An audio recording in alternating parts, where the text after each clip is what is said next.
Hey listeners, it's Mandy from the Monomyth Diaries. We're pressing the pause button for just a little while during June and July to catch our breath and gear up for a powerful season 2. While we're away, we're bringing back some listener favorites, episodes full of honesty, heart, and transformation, in case you missed them the first time around or you just want to soak them in again. Mark your calendars. We return the first Tuesday in August with new voices, incredible stories, and meaningful conversations that we hope will inspire transformation and growth. Thank you again for listening, for sharing, and being part of this incredible journey with us. We can't wait to walk into season 2 together.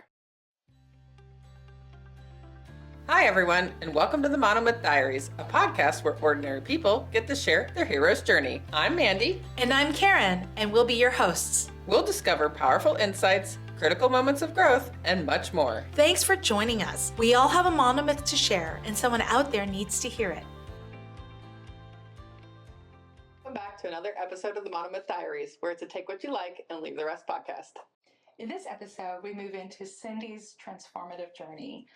So Cyndi, you've left your second marriage and got connected to a church with quote unquote no perfect people.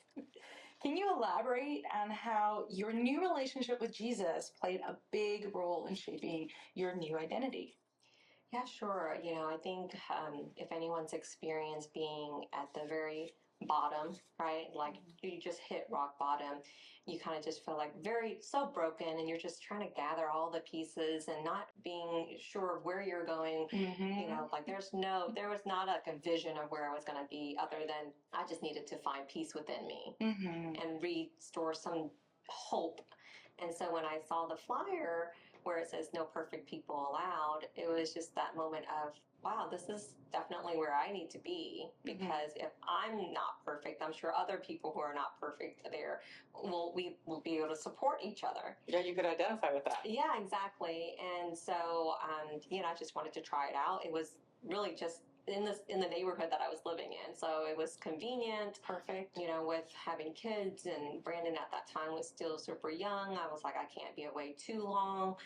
Or if I bring him, at least there was like a childcare, area for kids. And so that way he's not sitting in, the big area with me. But it was a game changer. I've always gone to church in the past in a Catholic, very proper space, where you're just sitting there, you listen to someone preach, they're reading the Bible verse, and then the priest will give you a sermon about the message, but it was never a practical way of learning how to apply it to your life. So that was definitely a different way of really understanding and learning about the messages that are in the Bible for me, and learning how to apply that to my day-to-day life, and how to really have a relationship with Jesus. It's never even something I've heard of. Like in the Catholic religion, we had to go through the priest in order to really even get to Jesus. If I wanted to confess my sins, I have to confess it to the priest.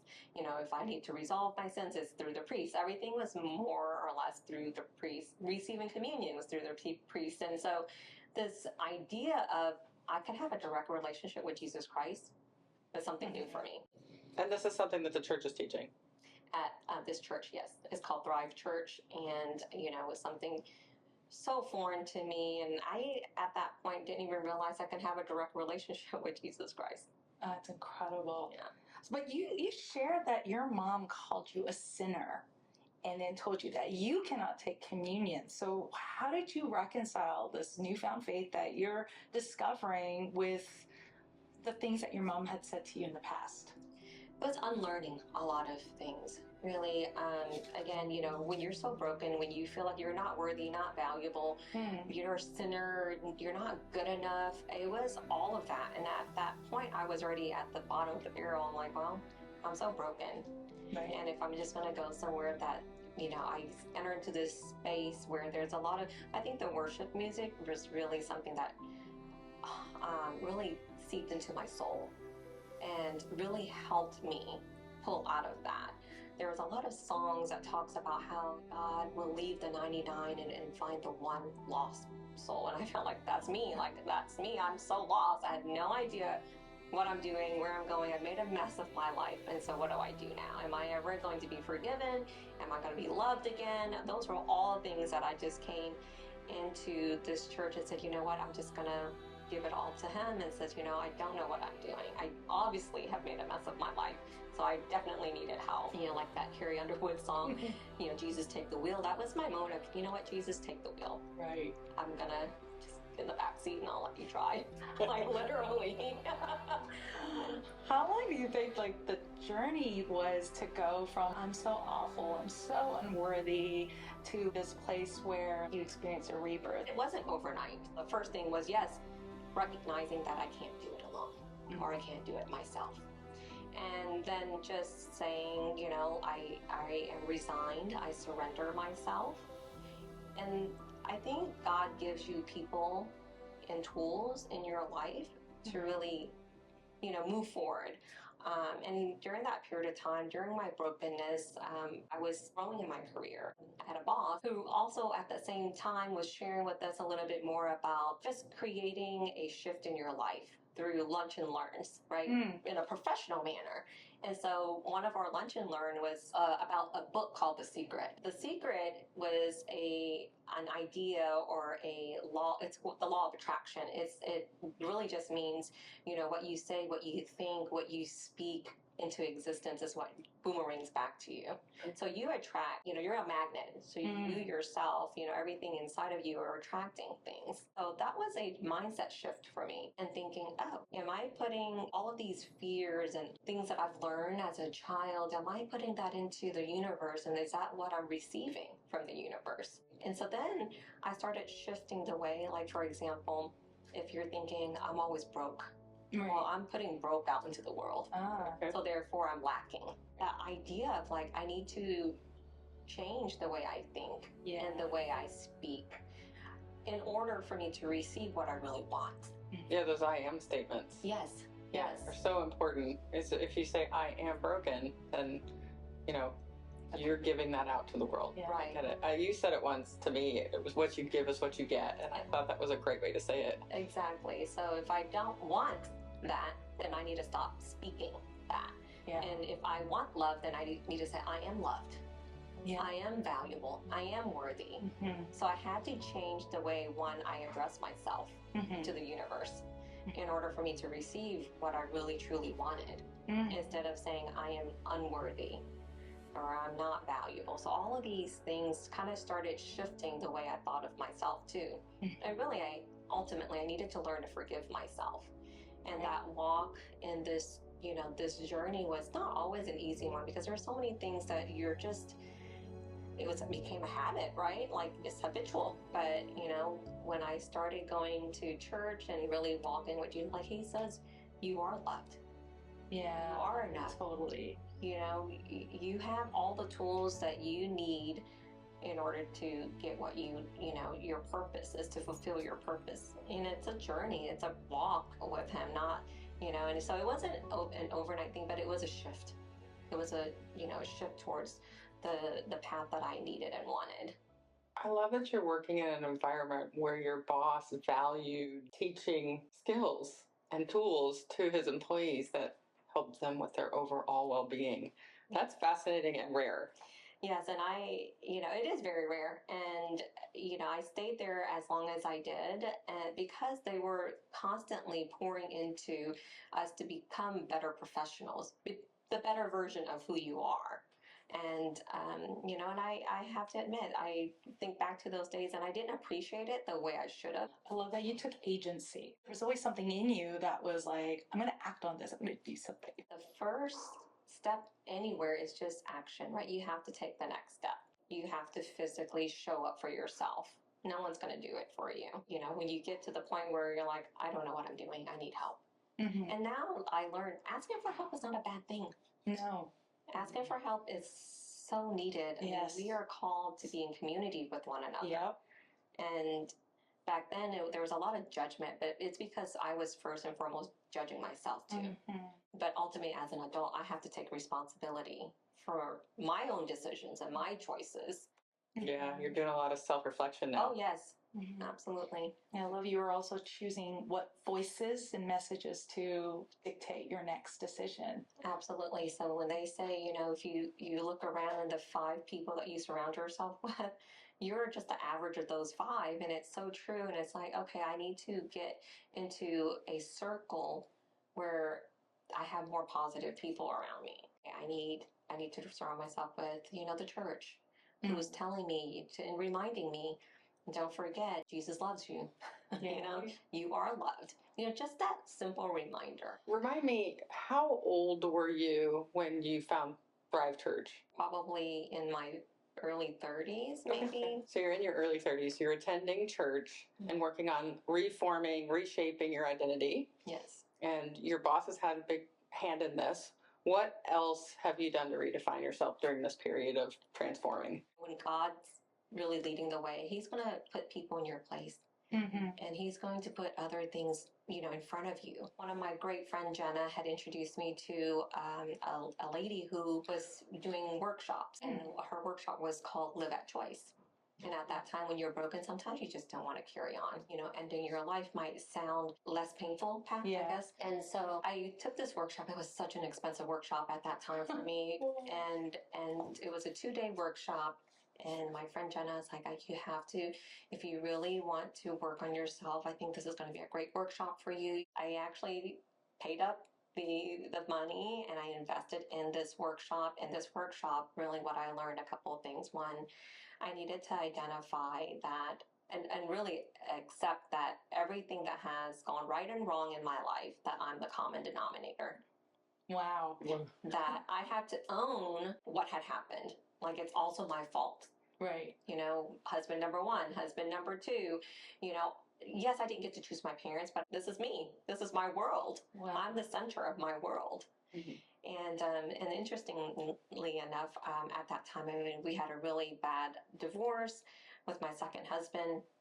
And so she asked me to put, his name on the board and describe everything. And at that time, I was just like, all these negative things. And they're like, So describe yourself. Yes. Okay. And so there was all these negative thoughts, all these negative words coming out.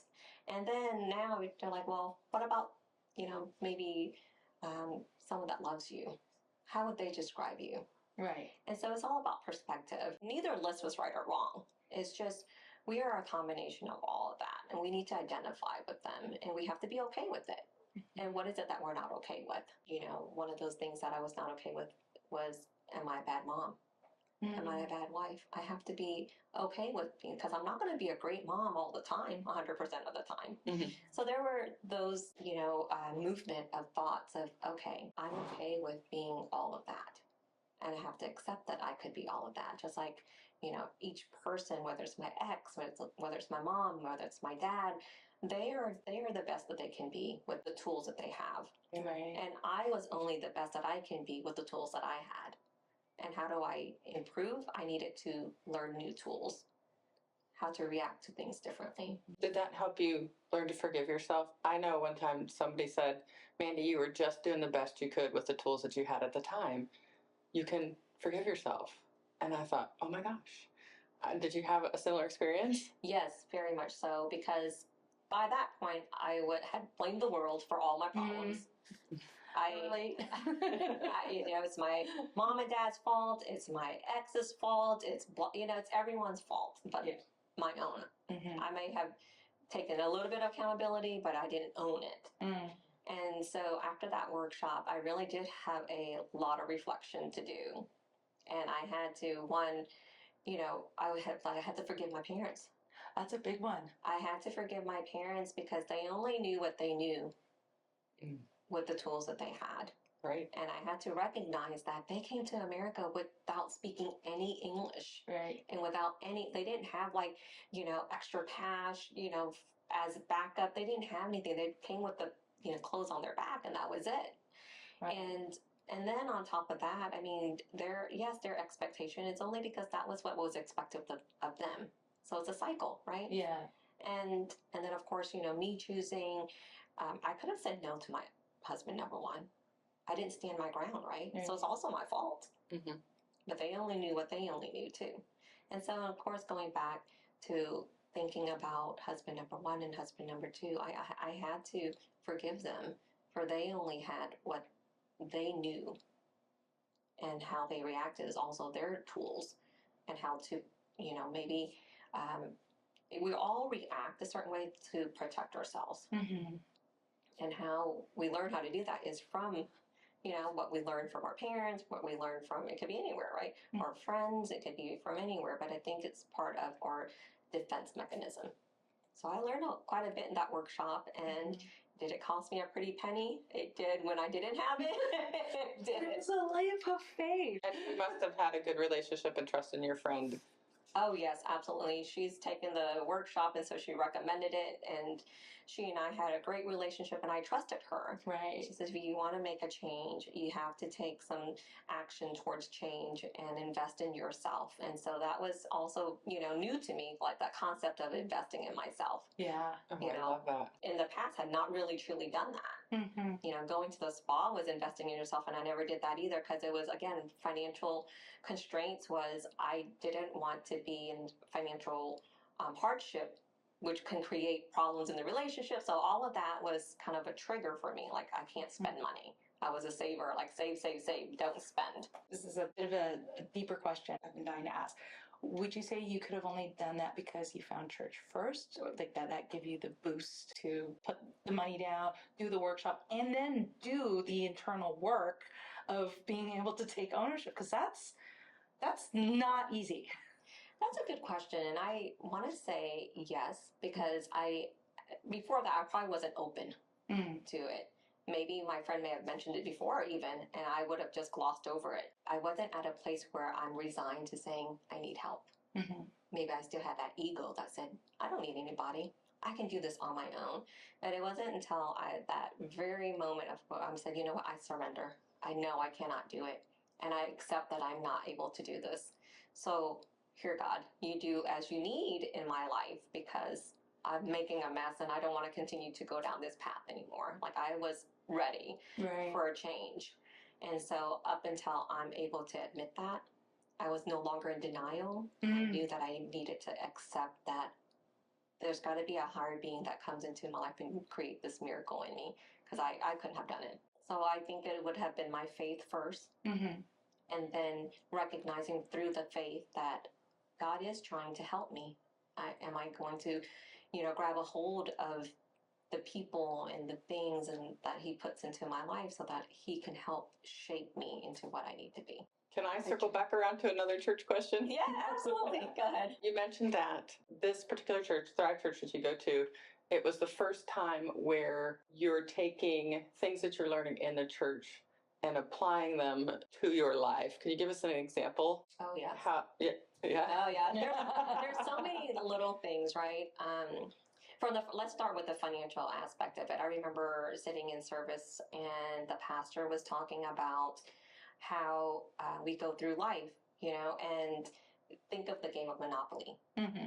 We spend hours accumulating money and wealth and property, and you spend a long time playing this game. Yes. And at the very end of it, what happens? It goes back in the box. And think of how similar our life is. We go through life accumulating money, wealth, property, status, whatever it might be in our life, and then we hold on to it with our, with fist closed. And so I remember that day, I'm like, oh, that makes sense. He goes, but you all go back in the box with nothing. You go, when we pass, we don't take any of that with us. And so really, the game of life, just like Monopoly, yes, it's okay to accumulate wealth. It's not because of greed, but we have to understand that God is trying to entrust us with some of this so that we can actually have it flow through us and not, for us. Oh, wow. So in essence, the things that I've, maybe it's this career or this job that I'm given. Yes, I'm going to earn some money, but it's not really truly just for me. Right. It's really meant to, yes, I'm meant to accumulate wealth, but it's also to pass it and help it, with the community and help others with it. And how am I doing that with the money or the things and the more that he gives me, then my palms are open, because it's meant to just go in and then you're just passing it on. And how do I do that? Meaning, if I go through, if God gave me my first job and I'm holding on to it like this, how is he going to give me more? Right. If my fist is, clenched. And so then now I'm learning, okay, everything that comes through me is for something bigger than me. And I remember, like, as we get into our entrepreneur, I'm like, everything is not, it's for sale because it's not really mine. Mm-hmm. It's not meant for me to hold on to. So I've now, I've adopted that mindset of, it's really not mine. It's a borrowed business, or it's a borrowed family. It's a borrowed body. This is really not mine. How I take care of it is I'm supposed to be a good steward of it. Mm-hmm. And that's really where I've learned through this church, Thrive Church, just sitting there in that message of learning, oh, this is a practical way of looking at life and looking at what I'm doing with my life and how am I giving back. I love that we're going to get to talk about that more in the next episode when we talk about your boons, because you do give back to the community a lot. You have been in some really tough financial situations. The temptation would be to hold on and not let go, but you don't do that. It's scary at first, right? It's very scary. What I've learned through the church is there's a struggle. Like tithing was scary. Oh yeah, come on. Right? Tithing and just giving that 10% that doesn't really all belong to me anyway. Like I'm just giving back 10% and I'm scared. Yes. Because you're right. I've gone through a lot of financial hardship and I'm afraid. I'm afraid that I'm not going to have enough. I remember another example of being at church and God says, test him. And he's like, if you just give him just 10% or whatever you might have, he'll, really just give you tenfold of abundance. So I did a challenge as well where, again, what is the biggest amount that you've given away without expectation, right? Mm. And I remember just like, okay, well, I'm just going to take, $1,000 cash and I'm just going to go and give it to random strangers. It was a challenge. Wow. And I remember at that time I was working in the Galleria. So during my lunch period, I mean, it's a lot of money, right? And I'm like, all right. And especially because you have 2 little kids. Yes. Yeah. So it was a challenge, but it was more of like, what's weighing on my heart? I need to get over that fear. So I took the money and I literally was in my head. I'm already like, oh man, I don't know what I'm going to do. It was like all this, like voices in my head, like, no, you keep it. You got it right. Like I have 2 kids. And so then I thought, okay, well, what if I help a mom out? So I went to go find a lady pushing a stroller in the Galleria, and I walked up to her and I tried to give her the whole $1,000 because I was like, I don't know if I can just do that. I just needed to get it done and over with, right? And she rejected my money because she probably thought it was a scam or like, what am I doing? Like, why is this random stranger trying to give me all this cash? Yes. So then I was like, oh, that was a fail. And I, for a moment, I was like, no, maybe I should just go back to my desk and keep my money. Like, but I feel like that's a test. Right. God's always testing us. Like, where's your heart? Right. Because if you're afraid, if you don't really truly believe that I'm going to give you tenfold of what you're giving away, where's your heart? And again, it goes back to that. So then I said, okay, well, you know what? I'm going to go down to the food court. I'll get something to drink, and I'll find random people to give maybe, half and half to. But as I was waiting there in line, I saw a couple that was right in front of me, and they looked like college students. And I was like, oh, I remember when I was a college student. Mm-hmm. I remember when I didn't have anything and, I needed some cash, whatever. I mean, and then I was like, why don't I and I hear those voices in my head, like, just give it to them. Just, so of course, I'm still playing in my head. I'm like, no, maybe I should just keep it for myself. Like, there's voices going on. It's a battle, okay? Absolutely. And so then what I did was, I said, okay, but I'm not going to let them reject me this time. I didn't want to feel that rejection. So I said, okay, I'm going to wait for my drink to come. And then as soon as my drink comes, and because, they order 2, mine should be, pretty quick, and I'll follow them. And I'm just going to hand them the cash and I said, don't ask me any questions and I'll walk away. So that was the plan in my head. So that's exactly what I did. As soon as I got my drink, I walked up to them. I said, listen, I heard, that you might be, or like, your conversation, and that you're college students, I think. So I said, listen, I'm just going to give you this cash and don't ask me any questions. And I'm going to just walk away. It's not a scam. And that was all I said. And then I walked away because I didn't want them to reject my money. And I said, if they reject me, then I'm going to be like, God says I should just keep this money. But I needed to fulfill the challenge because it was true that money was something that was, that I was holding on to too tight. Right. And I needed to let it go. that this is just like a fraction of it. So I needed to slowly understand that things of this world is not for me. It was meant to help others in the community, and you don't know like who you need to help, you just need to do it. So that was kind of the first challenge I did. So, and it's done from my faith, right? So to answer your question earlier, would I have been able to do that in any other workshop thereafter if it wasn't for my faith first? And it is my faith 1st. Like I had to trust that God's got me. And it doesn't mean that be irresponsible with the things that he gives us. It's just, you have to learn to let some of it go. I bet you changed their life. I hope so. I hope that they used it for good. That's the only thing, that was my only hope. But then I still shouldn't have any attachment to it either. Yeah, no. What they do of it is up to them. And I'm sure God's calling them to do something good with it. And I hope that they are also good, stewards of what they're getting. I have to admit, I'm just being reminded of the story you shared in our first episode with you about how when you were in such a tight spot, your friend Amanda came through and was like, "I'm going to pay your deposit," and that, I would argue, completely changed the trajectory of your life. Exactly. And so I should not be selfish in the things that I've been blessed with.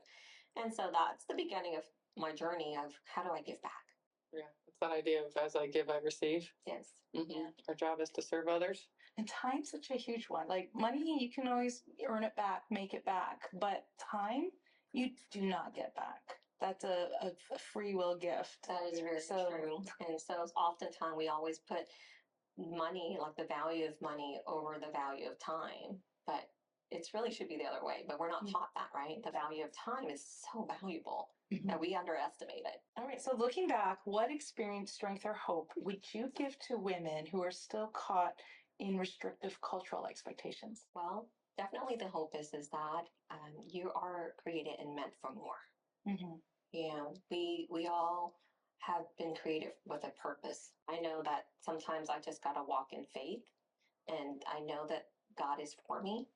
And so the people and the things in my life, if it doesn't feel good, that's an inkling. Like, woman's intuition sometimes.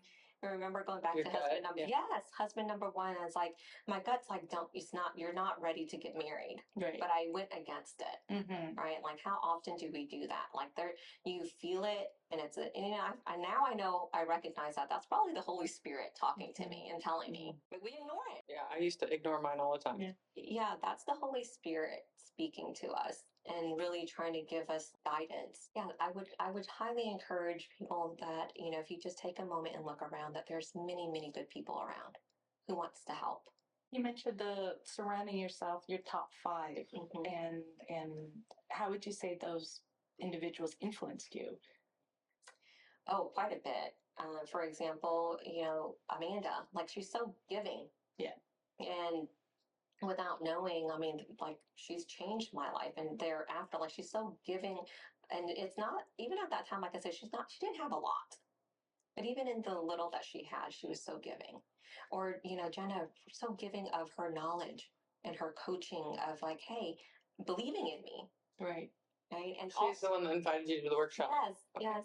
Or just understanding that she too was going through some of her things, and she's experienced it, so she knows there's no judgment. And what I love too, with even just those 2 individuals out of the so many that I have, they are always constantly working on themselves.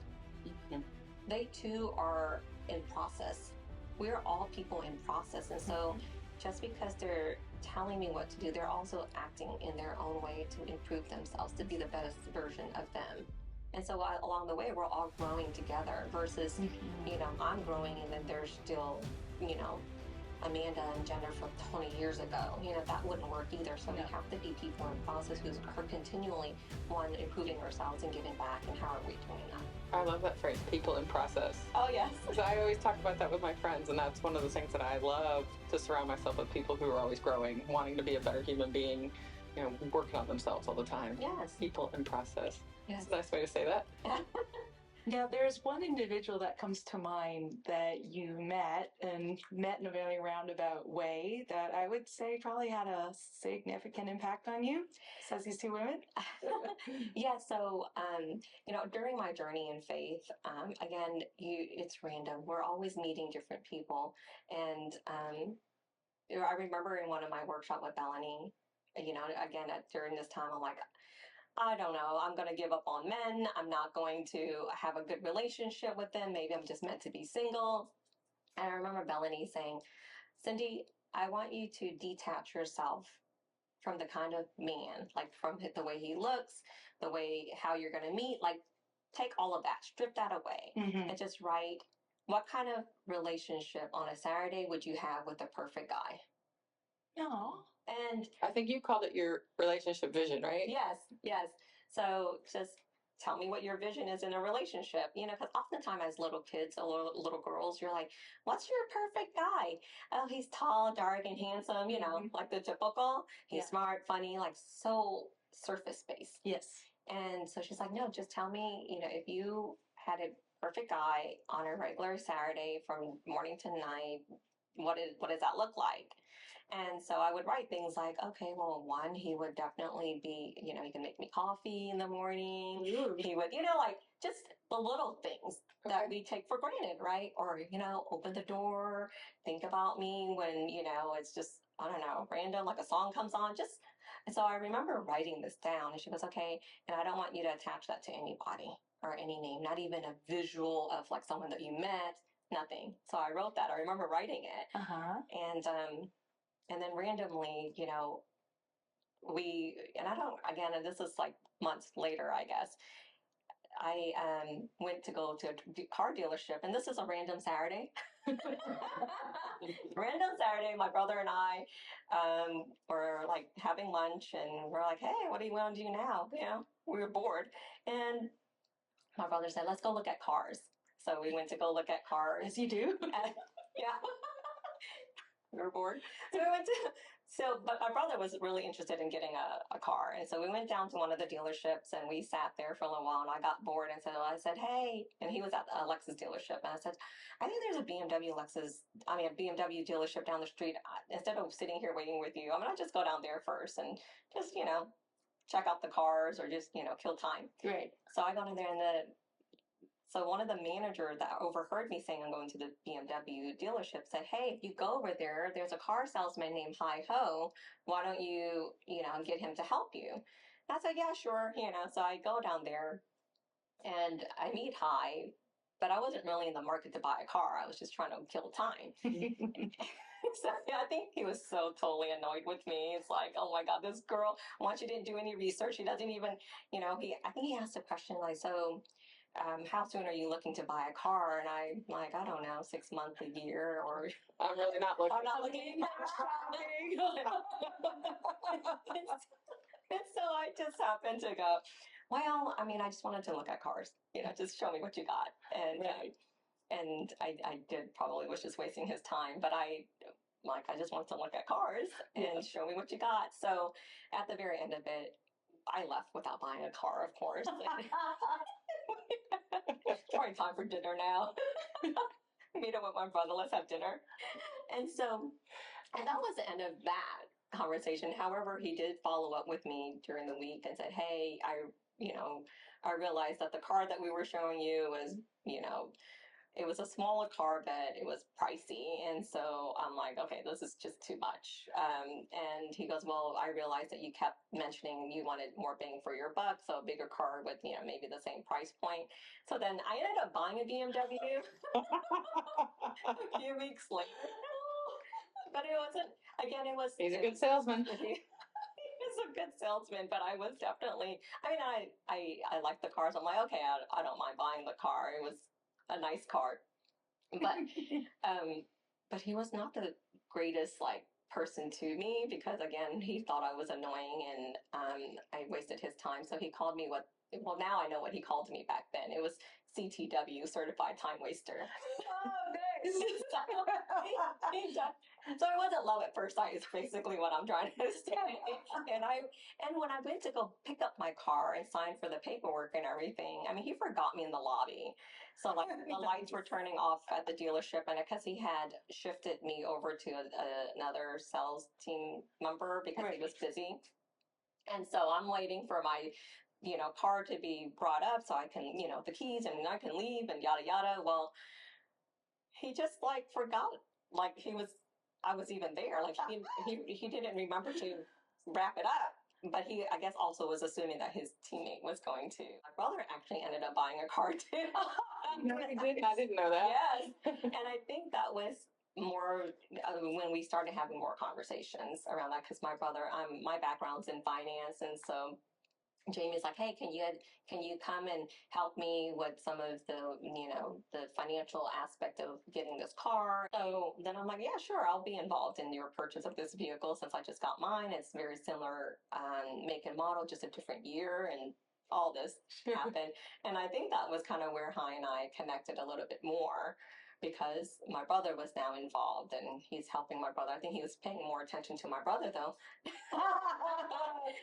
It's like, oh, okay, I sold her a car now, her brother's buying a car. But I mean, that was the start of it. It was not anything romantic.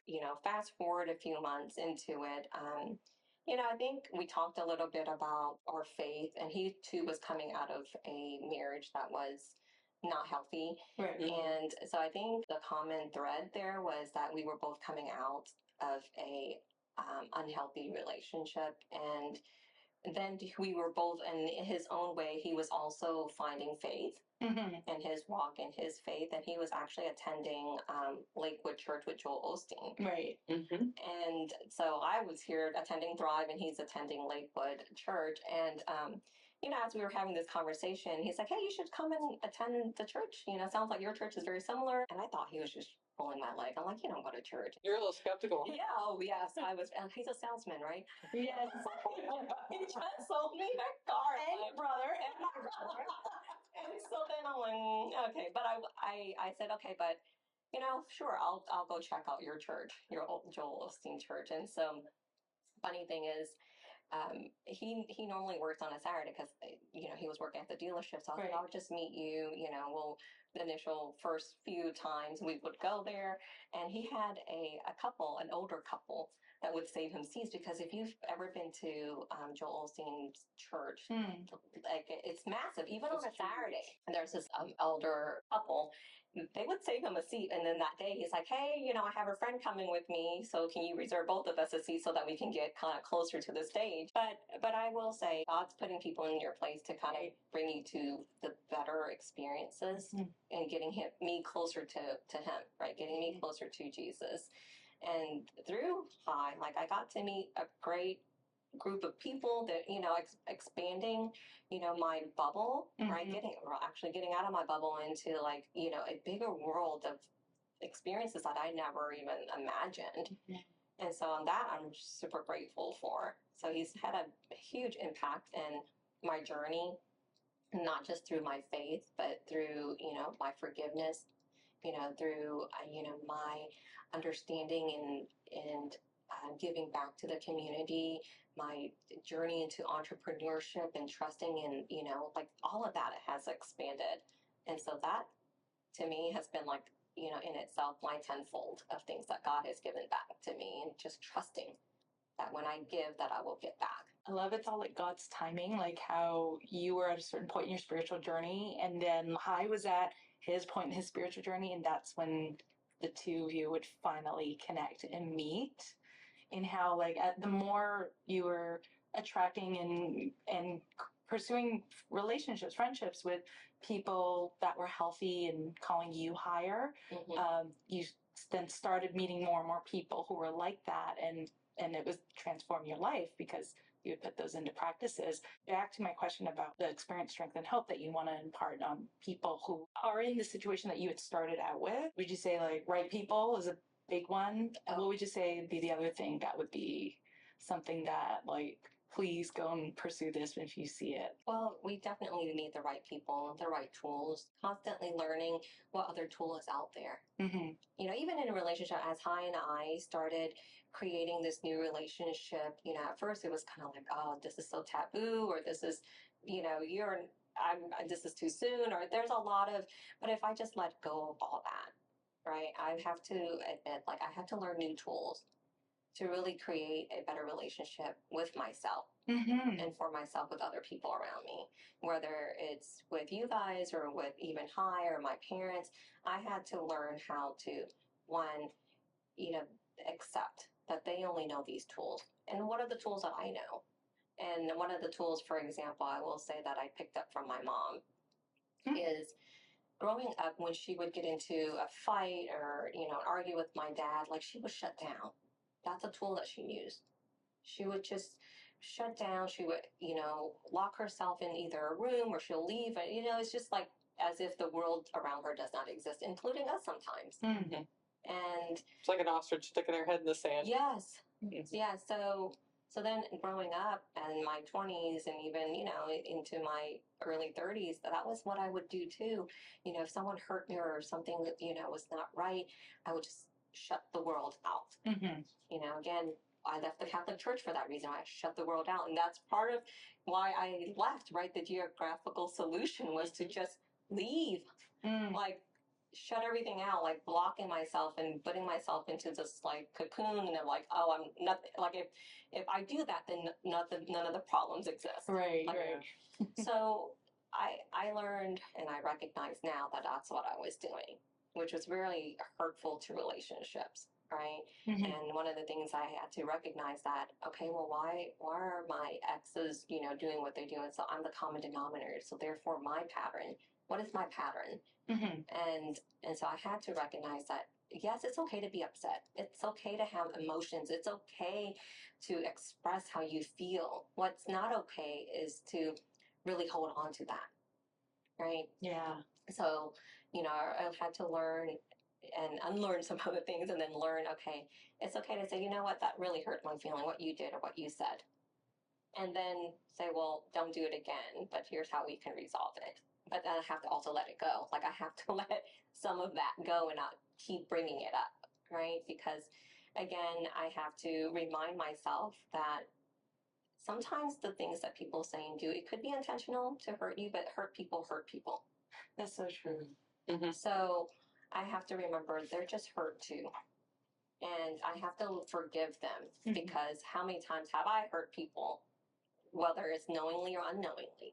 Along the way, I'm picking up tools, and some of the tools that I learned is it's okay to say, you know what, right now is not a good time for us to talk because I'm still, whether it's in your feelings, I'm still in my feelings right now. I'm still really upset, and I might say something that's going to come off pretty abrasive. So give me 30 minutes. Yeah. I have to learn to say, but if in 30 minutes I'm still not feeling well, I have to come back and say, listen, I'm still pretty upset. Right. So maybe we can give me another day or something. Like I'm just going to, like when I'm ready, I'll come to you so that the other person is not just waiting and lingering and it's going to be like, instead of one day, it becomes a year. That's not okay either, And so that's one of the tools I've learned is like, I have to let some of that go.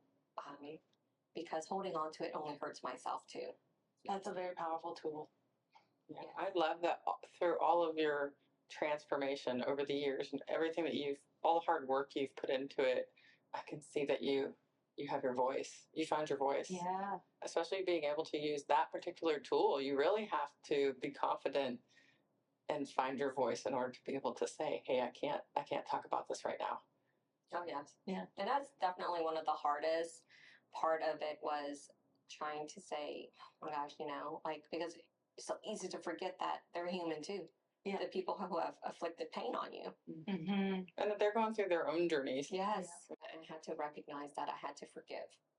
First forgive myself for not knowing, but also forgiving others for not knowing. And so, whether it's husband number one or even husband number two, who really, really inflicted a lot of pain, not just emotional pain, but physical pain. Mm-hmm. Like I had to say, you know what, I forgive you because you don't know what you don't know. Good on you for also discovering your worth.